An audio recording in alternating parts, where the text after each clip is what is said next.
So I had to pull this thing on because I have notes that I'll have to reference. Anyway, my name is Jason Snyder. I'm the Communications Director for the State Department of Drug and Alcohol Programs. Appreciate you having me here today. As I understand it, FedUP rallies have brought together families who have been ripped apart by addiction, most especially the opioid addiction and epidemic. And I'm certainly honored to be here today.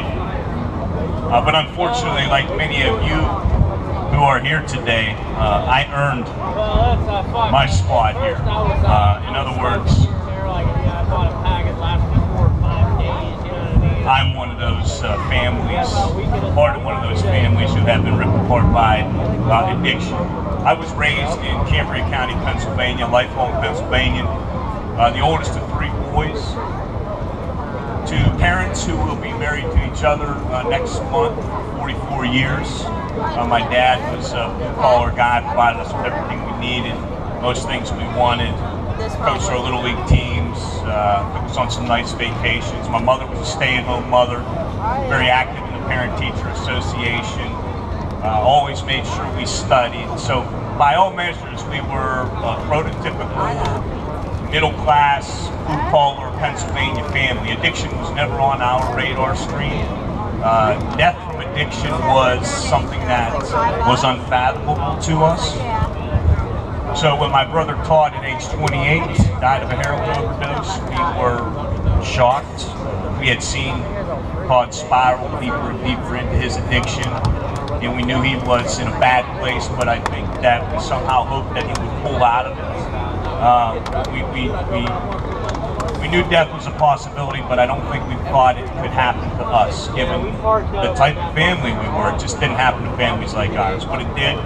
I was the second person on the scene of Todd's overdose.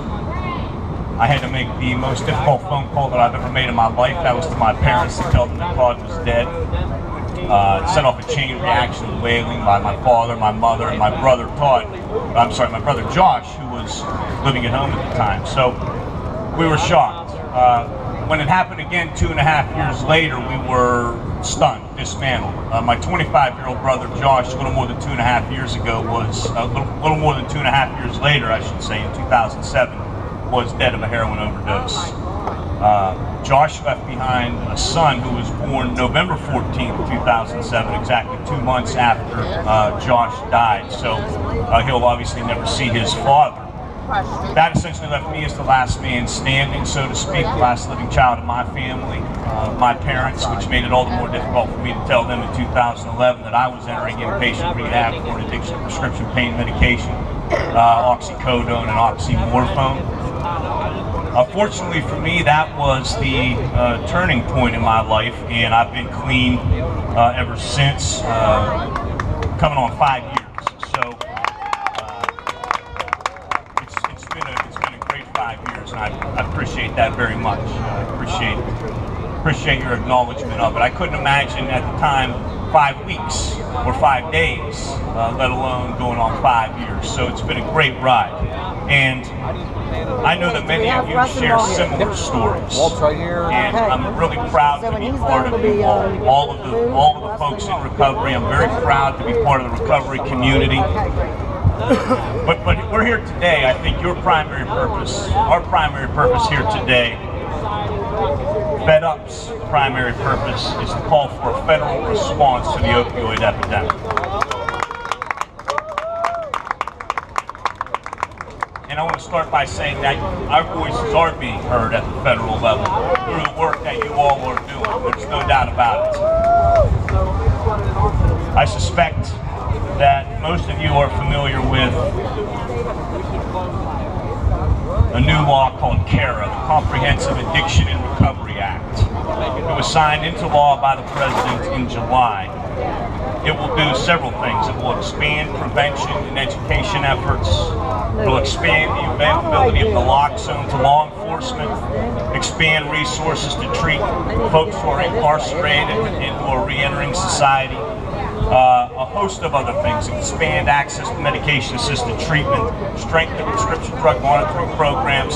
So at the federal level, again, our voices are being heard.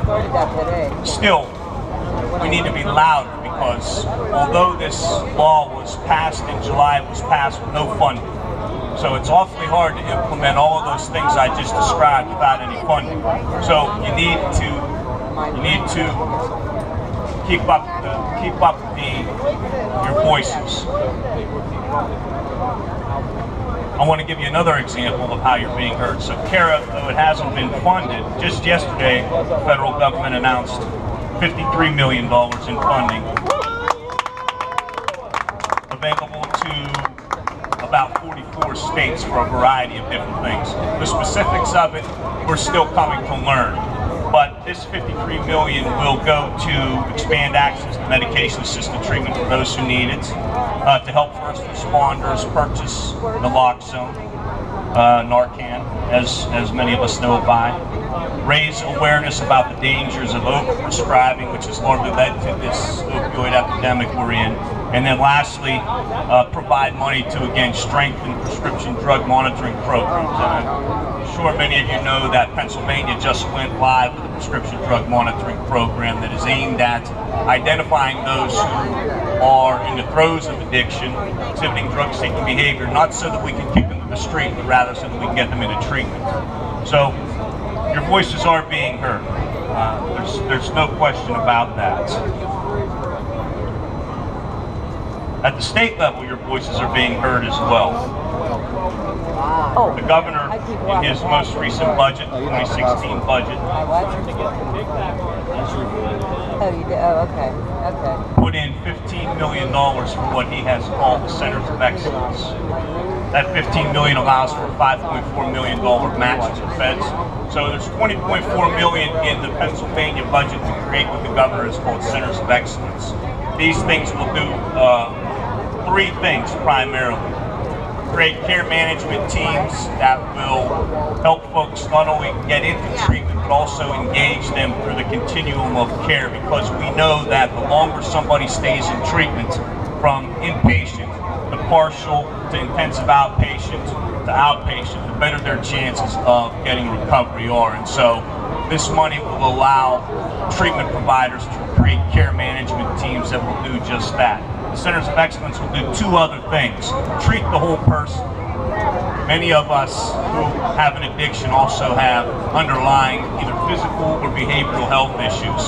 People who have trauma, people who have physical issues. The Centers of Excellence will treat the entire person so that we have our best chance of addressing the addiction. And lastly, the Centers of Excellence will expand access to medication and treatment, medication-assisted treatment, which for many can help engage them in longer-term treatment.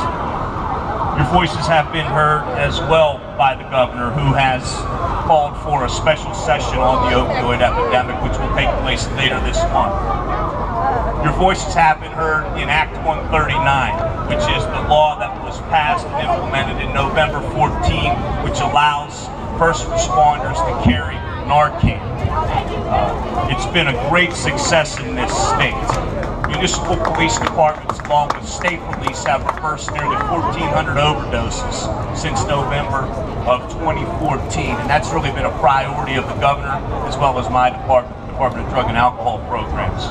But what I would say there too is, while your voices have been heard when it comes to Act 139 and naloxone, we need you to get a little bit louder, because we know anecdotally and from media reports that despite a law that provides immunity to the person who overdoses and is reversed, in other words, that person is immune from being charged with a possession or a paraphernalia charge directly related to that overdose, we are seeing reports in the media where police are in fact charging those overdose survivors with those crimes. I believe there's two reasons for that. One is less likely than the other.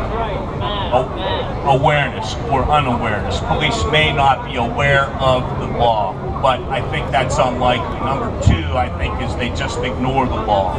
And what typically happens, though, when that person is charged with a crime, when it makes it to the DA's office, it's eventually dropped. Nonetheless, the charge should never be filed to begin with. And so, in your grassroots efforts and the things that you folks continue to do, make folks aware of the immunity clause in Act 139, which which prevents charges being filed either against the survivor or the person who calls 911 to report the overdose.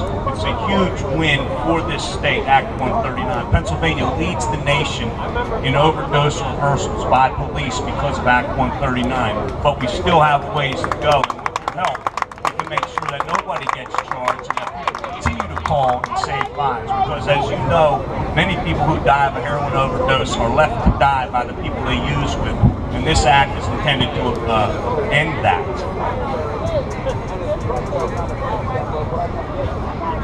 Act 139 has given way to something else I wanted to talk to you all about, and that's a warm handoff process. Most of you are probably aware of the fact that our treatment system is strained. There are few beds available, and we often also hear from police who are reversing overdoses that all we're doing is reversing someone and sending them back out on the street to overdose again. We know that naloxone is not a silver bullet, it is not a treatment for the disease of addiction, but it is a tool that keeps somebody alive, and you cannot get somebody treatment if they're dead. So we have instituted a policy that mandates all of the county-level drug and alcohol administrators to create processes whereby they work with their local emergency departments to get overdose survivors from the emergency department directly into a treatment bed. It's fraught with hurdles. Number one, the overdose survivor does not have to go into treatment. There's no force of law behind it. But when we send in certified recovery specialists, peer specialists to talk, person in recovery, person in active addiction, we have great success in getting that person into treatment. So Act 139 is not only aimed at saving lives, but we've taken another step, and that is to get folks into treatment. I didn't know how much it was. A couple other things I want to say that we really need your help on, and we really need your voice on, and that is Parity.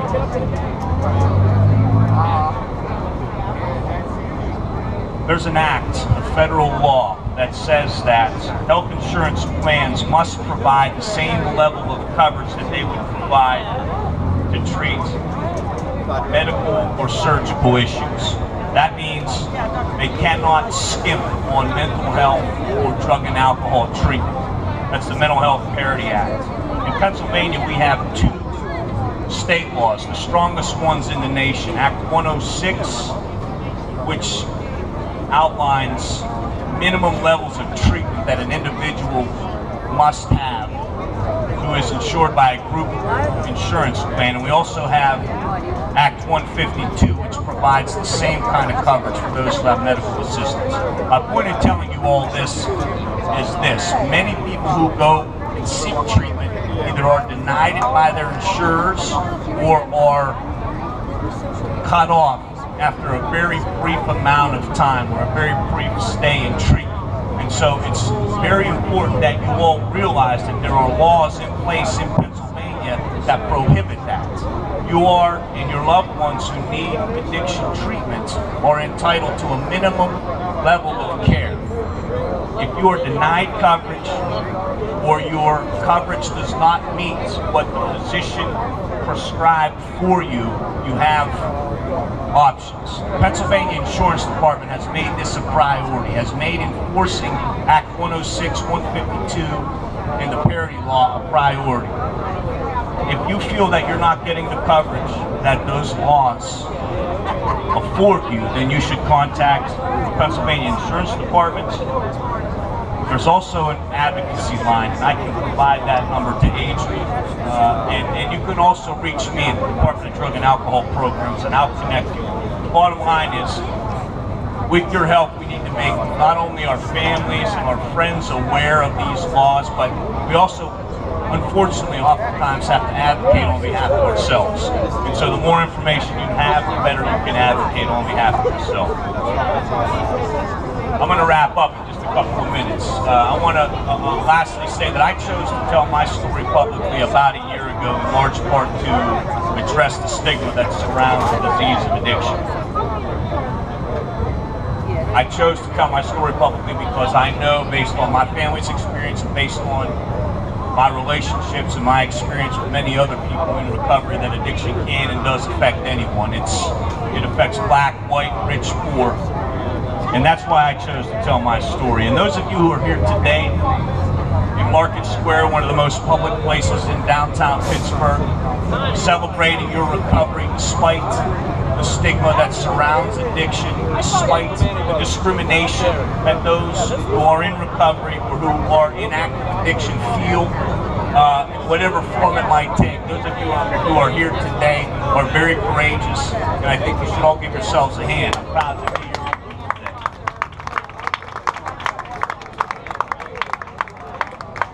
You need to continue to make your voices heard.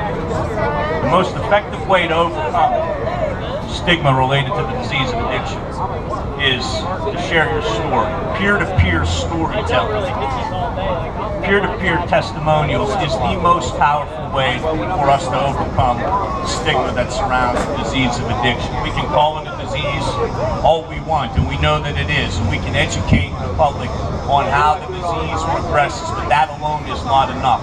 People who have achieved long-term recovery must be willing to step out of the shadows and share their stories about how their lives have changed, how they have become productive members of society because they have found recovery.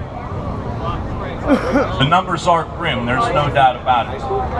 About 3,500 people died last year from drug overdose. The majority of those were opioid related.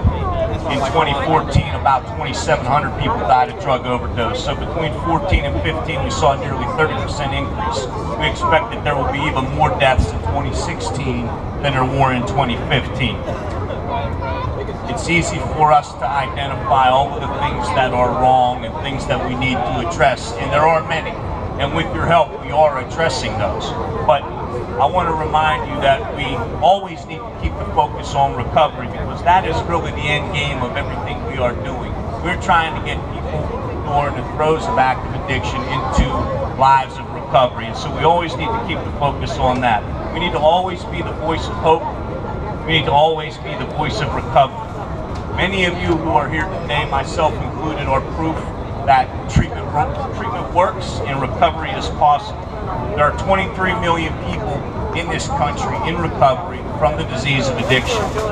And that is the message that we need to continue to carry. We need to carry a message of hope, and we need to carry a message of recovery. And your attendance here today, your willingness to step forward as people in recovery, as families of people in recovery, and as families of people who are battling active addiction is evidence of that. So I appreciate the opportunity to be here today. I appreciate the opportunity to be part of you, and wish you all Godspeed in continuing to carry the message. Thanks very much.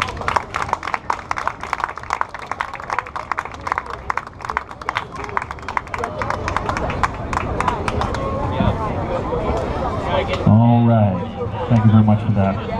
And next up we have Lou Rinaldi.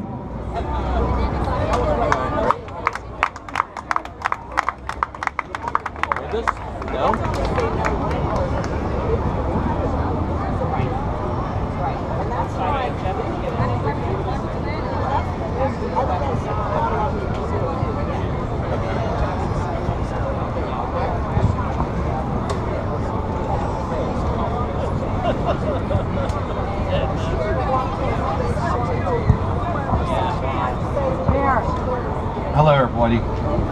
On June 4th of 2015, my family and I got a call that was just heart-wrenching. We found out that my niece, my sister's daughter Amber, right here, passed away from an accidental overdose.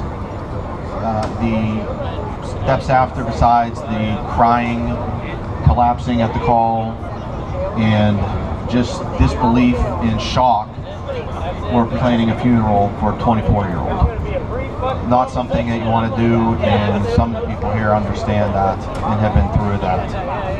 Amber was a wonderful person. She was intelligent. She was a free spirit. She was a very creative person and loved to help people. I had many wonderful talks with her as I dealt with my anxiety, and she would actually help me deal with anxiety while she was battling this, and I was trying to help her.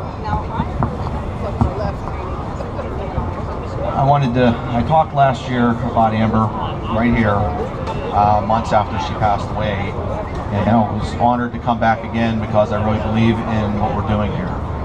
We need to raise awareness. It's beginning, it's starting, but we need to continue.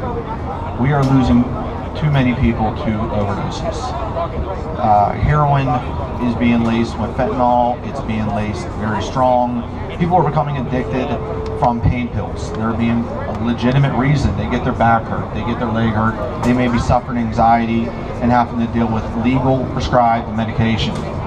They end up being cut off of this medication, and then at that point they are already addicted to it. They then have to go out and find something. Whenever you're trying to come down from a dope sickness, it's horrible. I personally don't know it, but I know from watching Amber through it. I remember having to fly her back from Florida vacation because she was dope sick, and I just didn't want to believe that was what was going on. I wanted to believe that it was just her being sick and she needed to be home, not that it was an actual addiction that was causing the problem. June 4th, my eyes were open, and unfortunately it was way too late. That I knew she had a problem, but I didn't think it was as bad as it was. I never believed that she was actually using heroin. I figured she might have just been smoking marijuana or drinking. Nothing big deal. No big deal is what I thought. Well, I was dead wrong. She tried to go through treatment. She was trying to recover, and that day was actually June 3rd when she was feeling sick, craving, and whenever you get dope sick, you need it. You just get a feeling inside of you that you have to have it. It's like breathing.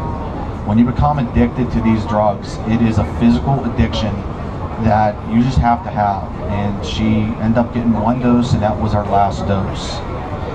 Sadly, it made her pass and triggered the events that followed with having the funeral, the heartbreak that my sister, my family, and I went through. She was like a daughter to me and my wife. She was like a sister to my daughters. She was very, very protective of her cousins. She thought of them as her grandparents. I'm sorry, I'm being waved about her grandparents. Of course, her grandparents. She was very protective about her cousins. She thought of them as her little sisters or nieces. She would do anything to take care of them and to help them out, and she was very protective. She was an artist. She loved to draw. I have pictures on my wall still from when she drew, and beautiful pictures. I'm just amazed at what she was capable of doing. She wanted to help people, like I said. The heartache that comes after is long and hard. It's been a little bit over a year now. I still think about her every single day. I'm not going to. She was part of my life. She will always be part of my life. It's not something you want to do, going to visit somebody you love that dearly at that young of an age at a cemetery. You want to be able to see them. You have to fight to make a difference with them. I've been seeing a lot with the FedUP rally. I was really touched by everything I heard, as well as starting over here, Not One More, and some other organizations. They're really trying to raise awareness. There are a lot of volunteers out there trying. People in AA, NA, Al-Anon. They're trying to make a difference. They are trying to help. One thing I've found from learning about this disease is as people are recovering, they care more than anybody I have seen. They are willing to do anything to help somebody that's struggling from this addiction. But then we have people that do not understand addiction that just look down on them. They look at them as a junkie. I've actually heard about people being put down at funerals because, oh, they died of an overdose. What did you do wrong? It's not what you did wrong. Addiction affects everybody. Addiction does not discriminate, poor or rich, black, white, whatever. It affects everybody. It does not matter, and we need to make a difference. We need to have empathy. We need to help people. We need to show love. You know, the people in recovery are showing it. I have seen it time and time again. The people that are normal or not suffering do not. They raise their nose up and they look down on people. We cannot have that. We need to make a difference. The time to act is now.